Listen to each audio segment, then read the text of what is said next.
Hi everyone, back at Soul Garage. I got my drive shaft and I already installed it. Putting a drive shaft in is pretty easy. As you can see, there's a slip yoke attached to the drive shaft and it slides into the back of the transmission. You just want to make sure that you don't put that in dry. Put a little bit of grease on that rear seal.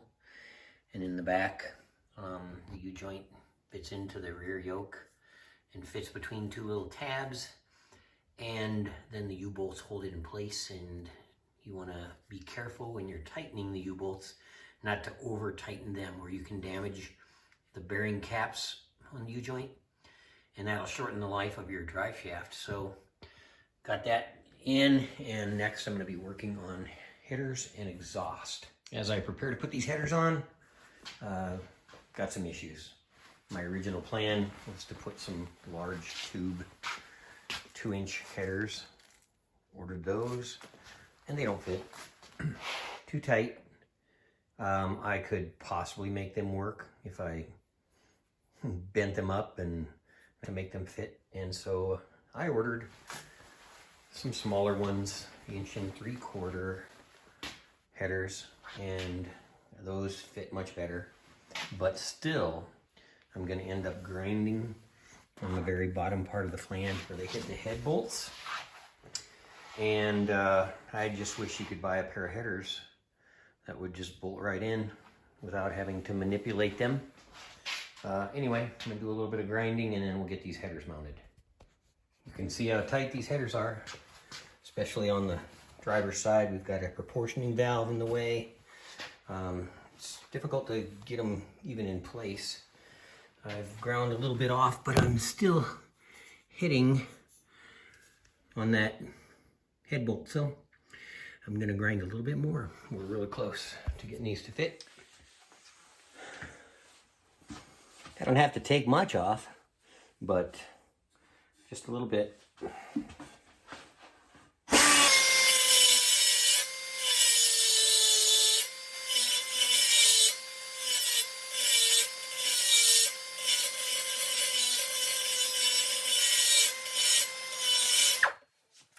And I've got this thing fitting now.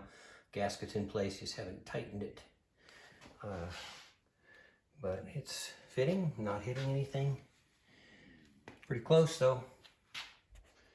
Headers are kind of a pain. 2 headers on and attached. This one, not as bad. Just a little bit of nipping on that bottom edge of the flange where it hit the head bolts, but pretty good fit over here.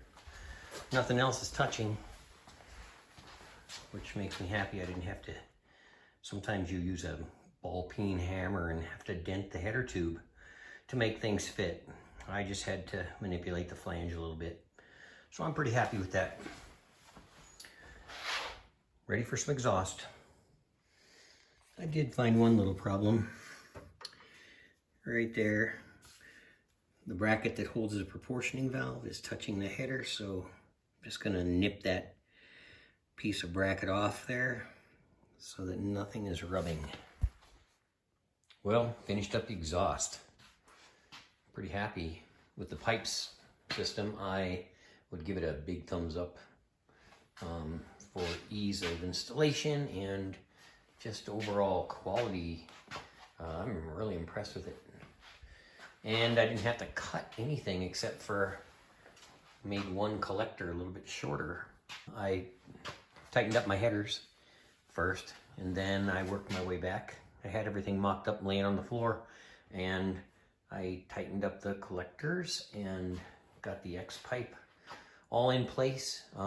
Before I connected these last 2 pieces coming out of the X-pipe, I put the back part together, the piece that goes up and over the axle, and got the mounts mounted and holding that in place, and then I put the mufflers on, and then thought that I'd have to cut these last 2 pieces, but they were perfect length actually. So I like the height of everything. I like how strong it is. If you have an option to buy a kit like this, I definitely go with the band clamps, because they are just way better for holding and they don't destroy the pipe, so that you can get the system apart if you ever have to. I have not tightened the rear clamp yet.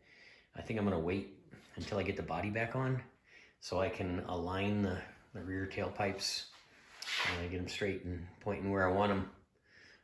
But man, I am so happy with the way this exhaust went together.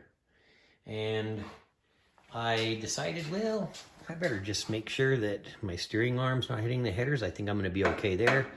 I put my clutch Z-bar on, so I wanted to make sure nothing's, again, hitting the headers. But it's starting to come together. And I am going to work on the firewall a little bit. I think before I put the body on, I want to get the firewall painted. I'm just going to paint it with a gloss of black, everything inside the hood, fender wells, and firewall.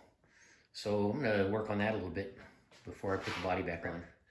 Got it all painted, spent some time sanding and filling some holes and getting it ready before I put the body back down on the frame. And I added a AC delete unit. Took the big air conditioning suitcase that hangs off the firewall off. I am putting this on instead, and it will still allow me to use my heater and my defroster, but I can add vintage air later down the road. I just wanted to clean the firewall up. I also spent several days underneath cleaning up the underneath side and getting it painted with a nice epoxy paint. So I really am ready to put this back down on the frame.